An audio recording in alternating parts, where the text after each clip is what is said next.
Friends எல்லாருக்கும் வணக்கம். இன்றைக்கி நம்ம நிக்கிஸ் கிச்சனில் நல்ல ஒரு கிறிஸ்பியான ஸ்நாக்ஸ் ரெசிபி தாங்க பார்க்க போகிறோம். என்னென்னா பிரெட் எக் ரோல் எப்படி பண்ணுறதுன்னு பார்க்கலாம். ப்ரெட்டும் எக்கு வச்சு பண்ணக்கூடிய சூப்பரான நல்ல கிறிஸ்பியான ஒரு ஸ்நாக்ஸ் ரெசிபி. குட்டீஸுகளுக்கெல்லாம் ரொம்ப ரொம்ப பிடிச்ச ஒரு ரெசிபி. ஈவினிங் வந்து அவங்க ஸ்கூல்லேருந்து வர்றப்போ நீங்கள் இதை செஞ்சு கொடுத்தீங்கன்னா ரொம்ப விருப்பப்பட்டு சாப்பிடுவாங்க. ஃபஸ்ட்டு இதை எப்படி பண்ணுறலான்னு பார்த்துடலாம் வாங்க. எக் ரோல் பண்ணுறதுக்கு ஃபஸ்ட்டு அதுக்குள்ளே வைக்கிற ஸ்டஃபிங் ரெடி பண்ணிக்கலாம். அதுக்கு ஒரு பேனில் கொஞ்சமாக எண்ணெய் சேர்க்குறேன். 1 டீஸ்பூன் சேர்த்தா போதும். எண்ணெய் சூடானதும் இதில் ஒரு பெரிய வெங்காயத்தை பொடிசாக கட் பண்ணியிருக்கேன். சேர்த்துட்டு நல்லா வதக்குங்க.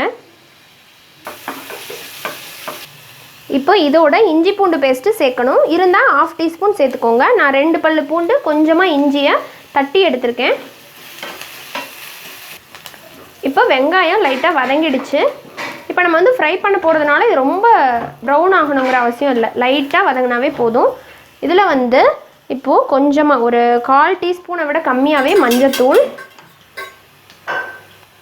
1/2 டீஸ்பூன் சீரகத்தூள். நீங்கள் சோம்பு ஃப்ளேவர் பிடிச்சதுன்னா சோம்பு தூள் இருந்தால் கூட சேர்த்துக்கோங்க, ரொம்ப நல்லாயிருக்கும். அப்புறமா ஒரு 1/2 டீஸ்பூன் அளவுக்கு வந்து மிளகாய்த்தூள், 1/2 டீஸ்பூன் தான் சேர்க்குறேன். கூடவே நல்லா ஃப்ரெஷ்ஷாக அரைச்ச மிளகுத்தூள். நான் வந்து பார்த்திங்கன்னா இந்த மாதிரி அரைச்சி போட்டு வச்சுருக்கேன். இப்படி ரஃப்பாக நுணுக்கி தான் போட்டிருக்கேன் பாருங்கள். ரொம்ப நல்லாயிருக்கும். இந்த மாதிரி சேர்த்துட்டு இதை நல்லா கலந்துக்கலாம். இப்போ இதில் நான் கொஞ்சமாக தண்ணி சேர்த்துக்கிறேன். மிளகாத்தூளில் லைட்டாக கருகிடும். சேர்த்துட்டு இந்த பச்சை வாசம் போகிற அளவுக்கு இதை லைட்டாக வேகட்டும். நம்ம சேர்த்த பொடியோட பச்சை வாசம் போகணும். கொஞ்சம் நேரம் இருக்கட்டும்.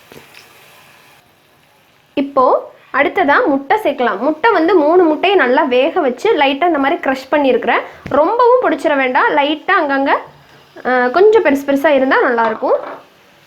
இப்போது இதை வந்துட்டு நல்லா இந்த வெங்காயத்தோடு சேர்த்து கலந்துருங்க. உங்களுக்கு புளிப்பு டேஸ்ட்டு பிடிக்குன்னா இதில் தக்காளி கூட சேர்த்துக்கலாம். இல்லாட்டி ஒரு 2லேருந்து 3 ட்ராப்ஸ் போல் லெமன் பிழிஞ்சு விட்டிங்கன்னா கூட உங்களுக்கு லைட்டாக அந்த புளிப்பு சுவை கிடைக்கும். பிடிச்சா சேர்த்துக்குங்க.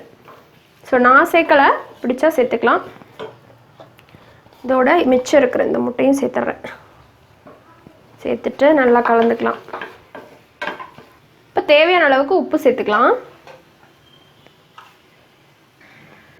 முட்டைக்கு அதிக உப்பு தேவைப்படாது, ஸோ அளவாக பார்த்து போட்டுக்குங்க. சேர்த்துட்டு நல்லா கலந்துருங்க. இப்போ ஸ்டஃபிங் ரெடி. இப்போ ஸ்டஃபிங் நல்லா ஆறிடுச்சு. அடுத்து நமக்கு இது பண்ணுறதுக்கு 5 ப்ரெட்டு தேவை. அதில் வந்து இந்த ஓரங்களை நம்ம கட் பண்ணிடலாம்.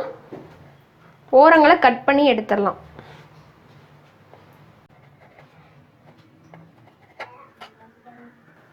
இப்போ ப்ரெட்டை பார்த்திங்கன்னா இந்த மாதிரி கட் பண்ணிட்டேன். இப்போ நமக்கு இது சின்ன சைஸ் ப்ரெட்டாக இருக்குது பாருங்கள். ஸ்டஃபிங் வந்து உங்களுக்கு அதிகமாக இருந்ததுன்னா நீங்கள் ப்ரெட் அதிகமாக கூட எடுத்துக்கலாம்.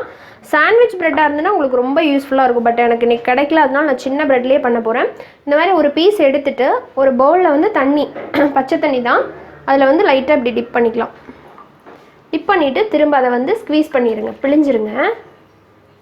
அப்போ உங்களுக்கு என்ன ஆகும்னா ப்ரெட்டு வந்து நல்லா மடிக்கிறதுக்கு வரும். அதுக்கப்புறமா நம்ம பண்ணி வச்சுருக்கோம் இல்லைங்களா இந்த ஸ்டஃபிங், அதை எடுத்து சென்டராக வச்சுட்டு இது எல்லாத்துலேயுமே இப்படி கவர் பண்ணிடலாம்.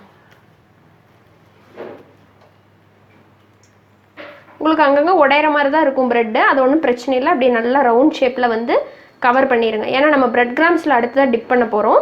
ஸோ ஒன்றும் பிரச்சனை இல்லை. அப்படியே நீங்கள் வந்து இப்படி கவர் பண்ணிவிட்டு இந்த மாதிரி ரவுண்ட் ஷேப்பாக இதே மாதிரி எல்லாத்தையும் நம்ம பண்ணி எடுத்து வச்சிடலாம். இப்போ பாருங்கள், எனக்கு 7 பால் அளவுக்கு நான் அந்த ஸ்டஃபிங் வந்தது. ஸோ நான் 5 ப்ரெட்டு ஃபஸ்ட்டு எடுத்தேன் இல்லைங்களா, அதுக்கப்புறம் ஒரு 2 ப்ரெட் எக்ஸ்ட்ரா எடுத்து நான் இதே மாதிரி போட்டிருக்கேன். இப்போது இந்த பால் எடுத்து ப்ரெட் கிராம்ஸ் இருக்குது இல்லைங்களா, ப்ரெட்டு தூள், இது கடையில் கிடைக்குது. அப்படி இல்லைன்னா நீங்கள் ப்ரெட்டை வாங்கி கூட அடிச்சுக்கலாம். இதை வந்து இதில் போட்டுட்டு நல்லா கோட் ஆகிற மாதிரி கலந்துக்கோங்க. சூப்பர் கிறிஸ்பியாக கிடைக்கும் இந்த மாதிரி கலந்துட்டிங்கன்னா. இதே மாதிரி நான் எல்லா உருண்டையும் கலந்து வச்சுட்டு காமிக்கிறேன். பாருங்கள், இந்த அளவுக்கு நம்ம கலந்துடணும். பால்ஸ் ரெடியாக இருக்குது. நம்ம எண்ணெயில் போட்டு பொரிச்சு எடுத்துடலாம். இப்போ ஆயிலை வந்து நல்லா மீடியம் ஹீட்டில் சூடு பண்ணியிருக்கேன். ரொம்ப ஹையில் வச்சிடாதீங்க, கரிஞ்சிடும். இப்போ நம்ம உள்ளே சேர்த்துடலாம். ஸோ 2 கூட போட்டுக்கலாம். நான் ஃபஸ்ட்டு 1 போட்டு எடுக்கிறேன், அப்புறம் போட்டுக்கலாம். இது நல்லா ப்ரௌன் ஆகி வரட்டும்.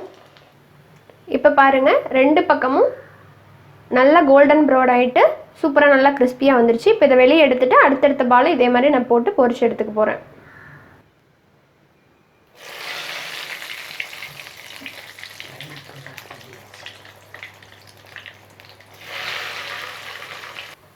பாருங்கள், நல்லா கோல்டன் ஆகிடுச்சு. எடுத்துடுறேன். சூப்பர் கிறிஸ்பியாக இருக்குது. நீங்களும் இதே போல் பிரெட் எக் ரோலை வீட்டில் ட்ரை பண்ணி பாருங்கள். உங்கள் குழந்தைகளுக்கும் செஞ்சு கொடுங்க, அவங்களும் ரொம்ப விருப்பப்பட்டு சாப்பிடுவாங்க. எக்கு வந்து சில குழந்தைகளுக்கு பிடிக்காது, ஆனால் நீங்கள் இந்த மாதிரி செஞ்சு கொடுத்தீங்க அப்படின்னா அந்த உள்ளே நம்ம ப்ரெட்டு ஸ்டஃப் பண்ணியிருக்கிறதுனால லைட்டாக இனிப்பு, உள்ளே வச்சுருக்கிற ஸ்டஃபிங் வந்து லைட்டாக கொஞ்சம் மைல்டான காரத்தோடு சாப்பிட்றதுக்கு ரொம்ப ரொம்ப டேஸ்ட்டாக இருக்கும். நீங்களும் ஒரு டைம் செஞ்சு பார்த்துட்டு உங்களோட ஃபீட்பேக் அண்ட் கமெண்ட்ஸை மறக்காமல் எனக்கு போஸ்ட் பண்ணுங்கள். இந்த வீடியோ உங்களுக்கு பிடிச்சிருந்ததுன்னா நம்ம சேனல் நிக்கிஸ் கிச்சனை சப்ஸ்கிரைப் பண்ணிவிட்டு கூடவே இருக்கிற பெல் சிம்பிளை மறக்காமல் கிளிக் பண்ணிக்கோங்க. அப்போ தான் நான் எப்பப்பெல்லாம் வீடியோஸ் போட்டாலும் உங்களோட நோட்டிஃபிகேஷன்ஸ்க்கு வந்து சேரும். இன்னொரு இன்ட்ரெஸ்டான வீடியோவோட உங்கள் எல்லாரையும் சீக்கிரமாக வந்து மீட் பண்ணுறேன். நன்றி, வணக்கம்.